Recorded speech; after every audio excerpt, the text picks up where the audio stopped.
Hello friends, welcome in our channel. मैं हूं आपका दोस्त गोविंद शर्मा। बात करते जा रहे हैं हम आज डीपीएसपी की, यानी कि directive principle of state policy, राज्य के नीति निर्देशक तत्वों के बारे में हम बात करेंगे। उनके बारे में फैक्ट जानेंगे, कॉन्सेप्ट बिल्ड अप करने की कोशिश मैं करूंगा। तो अगर आप इस चैनल पर नए हैं तो प्लीज इस चैनल को सब्सक्राइब कर लें। हमारे चैनल पर 50 सब्सक्राइबर हो गए हैं, उसके लिए बहुत बहुत धन्यवाद आपका। ये कारवा ऐसे ही चलता रहेगा, हमारा परिवार बढ़ता रहेगा, मैं आशा करता हूं।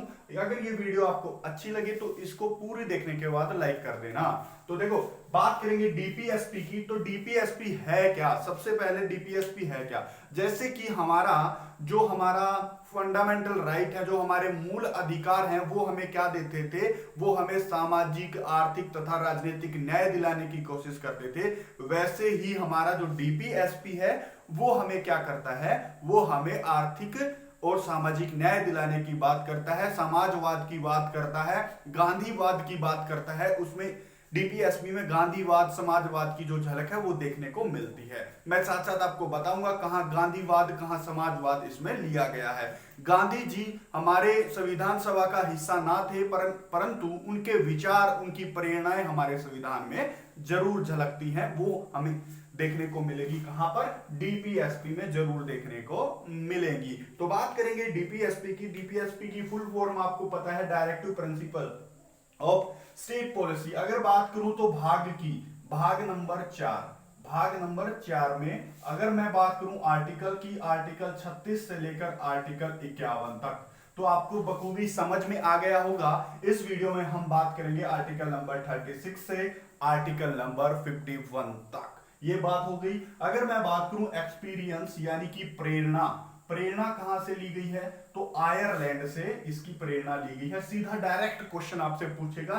अगर ये पूछे कि आयरलैंड ने कहां से प्रेरणा ली थी, तो आयरलैंड ने प्रेरणा कहां से ली थी? स्पेन से इसकी प्रेरणा ली थी। देखो, भारत में जब 1935 का अधिनियम आया, 1935 अधिनियम आया, उस अधिनियम में प्रथम बार भारत के लिए डीपीएसपीओ का जिक्र किया गया था। और आपको पता है 1935 अधिनियम का बहुत सारा हिस्सा हमने अपने संविधान में लिया हुआ है।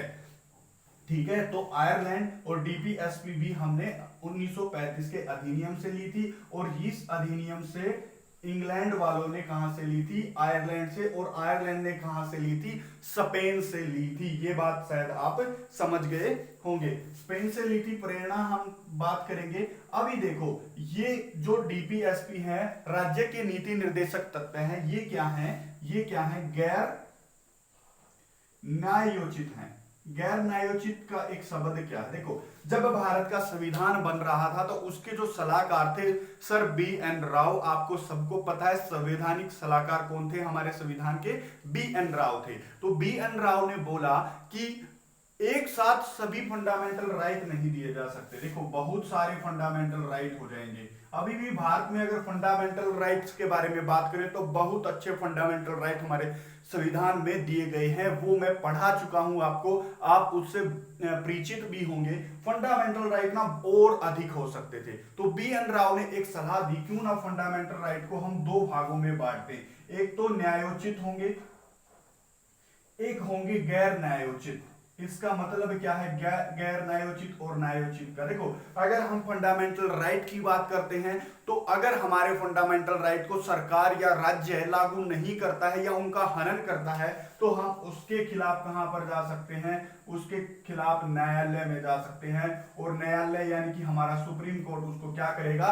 उनको रिट लगाकर लागू करेगा या किसी प्रकार से हमारे जो फंडामेंटल राइट है उनका वायलेशन होने से रोकेगा, उनका हनन होने से रोकेगा। लेकिन ऐसा हमारा डीपीएसपी के केस में नहीं बनता कि हमारा न्यायालय क्या करे? उनको लागू करवा दे किसी भी तरीके से। बट हम क्या करेंगे? जो हमारा संसद है, जो हमारा राज्य है, वो नीतियां बनाते टाइम इनको अपने जहन में रखेगा, इनकी अवमानना नहीं करेगा। ऐसा हमारे संविधान में लिखा गया है। शायद आप गैर न्यायोचित का मतलब समझ गए होंगे कि इनको न्यायालय में क्या है? चुनौती नहीं दी जा सकती, यानी कि ये चुनौती के वैध नहीं है। परंतु अगर आप बात करें फंडामेंटल राइट की, तो फंडामेंटल राइट को हम न्यायालय में चुनौती दे सकते हैं कि हमारे फंडामेंटल राइट का हनन हुआ है। तो ये बात थी गैर न्यायोचित। देखो अगर मैं बात करूं कि फंडामेंटल राइट को क्या बोला जाता है, संविधान की आत्मा बोला जाता है। आर्टिकल नंबर 32 को संविधान की आत्मा बोला जाता है। वैसे ही अगर मैं बात करूं, एक एक क्या थे, राजनीतिज्ञ थे जिनका नाम है ग्रेनवेल। ग्रेनविल ने क्या बोला है, ग्रेनविल ने डीपीएसपी को क्या बोला है, संविधान की मूल आत्मा बोला है। ऐसा ही कोट उठा के आपको कई बार पूछ देता है कि ग्रेनविल के अनुसार संविधान की मूल आत्मा क्या है। तो मूल आत्मा क्या है, डीपीएसपी यहां पर मूल आत्मा के बारे में देखने को मिलता है। अब चलते हैं आर्टिकल 1 बाय 1 करके हम कैसे इसको पढ़ पाते हैं। देखो आर्टिकल नंबर 36 क्या कहता है, आपने पता है डीपीएसपी 36 से लेकर 51 तक हमारी आर्टिकल हम यहाँ पर डिस्कस कर रहे हैं। तो सबसे पहले जो आर्टिकल हम यहाँ पर डिस्कस करेंगे वो करेंगे 36।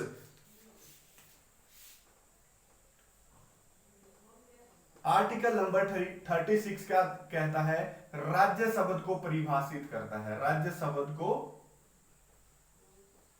परिभाषित करता है। इसका मतलब क्या है, आर्टिकल नंबर 36 में बोला गया है कि राज्य शब्द वही शब्द होगा जो भाग नंबर 3 में दिया गया है, भाग नंबर 3 में। अब भाग नंबर 3 जैसे ही आपने सुना, आप कहां पहुंचे, आप पहुंचे फंडामेंटल राइट में। और भाग नंबर 3 में राज्य शब्द की जैसे ही बात हुई तो आप कहां पहुंचे, आर्टिकल नंबर 12 में। तो ये क्या बोलता है, आर्टिकल नंबर 36 बोलता है कि राज्य शब्द का वही मतलब होगा जो भाग नंबर 3 के फंडामेंटल भाग में, फंडामेंटल राइट के भाग में आर्टिकल नंबर 12 में बोला गया है। यानी कि राज्य शब्द को परिभाषित करता है हमारा आर्टिकल नंबर 36।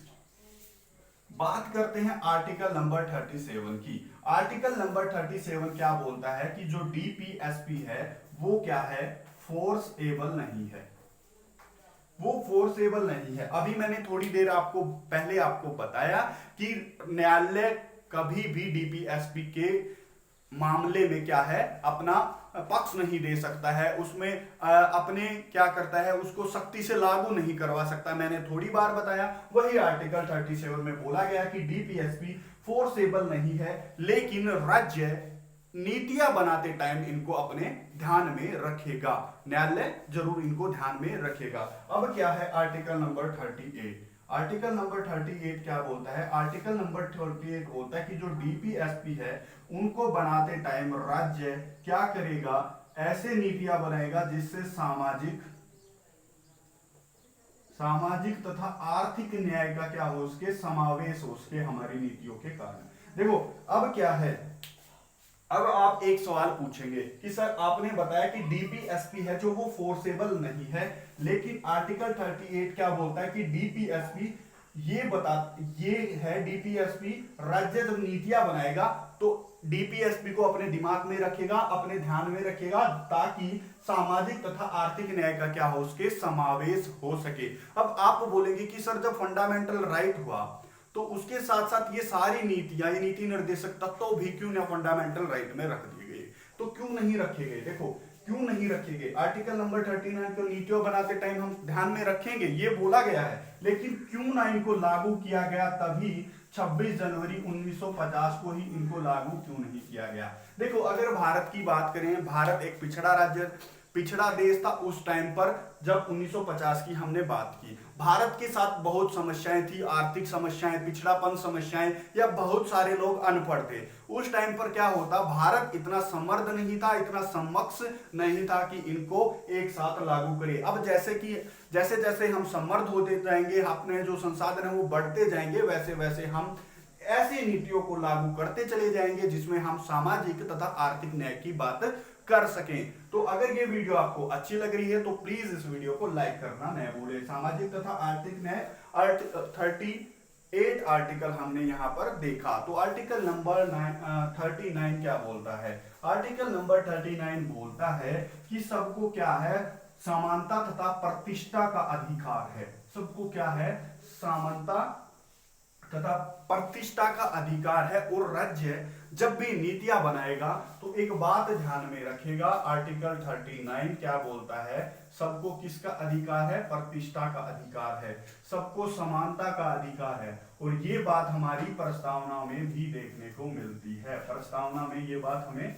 देखने को मिलती है। आर्टिकल नंबर 39 39 क्या बोलता है, इसमें बहुत सारे क्लोज दिए गए हैं, बहुत सारी बातें दी गई हैं। इसमें क्या दिया गया है कि समान काम करो और समान वेतन ले जाओ। ऐसा नहीं है कि कोई लेडीज है वो काम कर रही है उसको वेतन अलग मिलेगा, पुरुष है वही काम सेम काम कर रहे हैं उसको अलग वेतन करेगा। हालांकि ये देखने को नहीं मिलता है, ग्राउंड लेवल पर अगर हम जाते हैं तो ऐसा देखने को नहीं मिलता है। बट मैंने अभी आपको बताया न्यायालय इन चीजों को लागू नहीं कर सकता सख्ती के साथ। दूसरा काम क्या है कि हम अपने बच्चों को क्या करेंगे, मानवता का पाठ पढ़ाएंगे, मानवता का पाठ पढ़ा दें। और अगला क्या करता है, किसी को ऐसा काम ना दिया जाए जो उसके किसके खिलाफ हो, उम्र के खिलाफ हो और स्वास्थ्य के खिलाफ हो। देखो, किसी को ऐसा काम ना दिया जाए जो उसकी उम्र के खिलाफ हो और उसकी स्वास्थ्य के खिलाफ हो। अब क्या हुआ, आर्टिकल नंबर 39 में क्या हुआ, संशोधन हुआ। और इस संशोधन से 1987 में क्या जोड़ा गया, आर्टिकल नंबर 39 एक क्लॉज जोड़ा गया, 90 एक क्लॉज यहां पर जोड़ा गया। 39 आर्टिकल एक क्लॉज ये क्या बोलता है, 39 आर्टिकल ये बोलता है कि सबको जो न्याय है ना वो निःशुल्क न्याय मिलना चाहिए सबको। यानी कि जो न्यायालयों में पैसा लगता है, 1987 एक्ट, यहां पर एक बात आप रखें। देखो क्या हुआ, भारत सरकार ने देखा कि जो न्यायालय में जो न्याय की प्रतिक्रिया थी वो गरीब लोगों के हाथों से दूर होती चली गई। मान रहे हैं, अगर आप कोई केस लड़ रहे हैं और आपके पास अच्छा पैसा नहीं है तो आप क्या करेंगे, आपके हाथ से वो केस क्या होगा, निकलता चला जाएगा। बेशक आप सच्चे हो, बेशक आपकी बात है वो जो वैधानिक बात हो, वैलिड बात हो, फिर भी अगर आपके पास पैसे नहीं है तो आप एक अच्छा वकील नहीं कर पाएंगे। एक अच्छा वकील क्या करेगा, एक अच्छी दलील नहीं दे पाएगा। और अगर आप एक अच्छी दलील नहीं दे पाएंगे तो जज आपकी बात को ठुकरा सकता है, क्योंकि सब कुछ दलीलों पे चलता है। तो भारत सरकार ने 1987 में क्या सोचा कि क्यों ना भारतीयों को निःशुल्क न्याय की सुविधा दी जाए। तो उसके लिए क्या हुआ, 9 नवंबर 1995 को इसी एक्ट को यूज करके 9 नवंबर 1995 को क्या किया गया, नेल्सा की स्थापना की गई। अब ये नेल्सा क्या है, नेल्सा है नेशनल लेजिस्लेटिव, ये नेल्सा क्या है, नेशनल लेजिस्लेटिव सर्विस अथॉरिटी। इसमें क्या हुआ, सबको क्या होता है, निःशुल्क न्याय मिलता है और इसके साथ साथ समय समय पर क्या होता है, जन सुनवाई का भी आदेश होता है। जन सुनवाई का आदेश इन द सेंस क्या होता है कि ये नलसा का जो अध्यक्ष होता है ना वो हमारे देश का क्या होता है, सीजीआई होता है। अब वर्तमान में अरविंद बोबडे इसके क्या हैं, अध्यक्ष हैं। ये क्या करता है, एक स्थापना करता है डलसा की, डिस्ट्रिक्ट लेवल पर या फिर स्टेट लेवल पर क्या करता है, डलसा की स्थापना हुई। और उस स्थापना के साथ साथ क्या हुआ, देखने को मिला कि ये जन सुनवाई काम करते हैं, केसों को जल्दी जल्दी निपटारा करने का काम करते हैं ताकि लोगों को जल्दी न्याय मिल सके और फ्री में न्याय मिल सके, बिना कुछ खर्चे के न्याय मिल सके।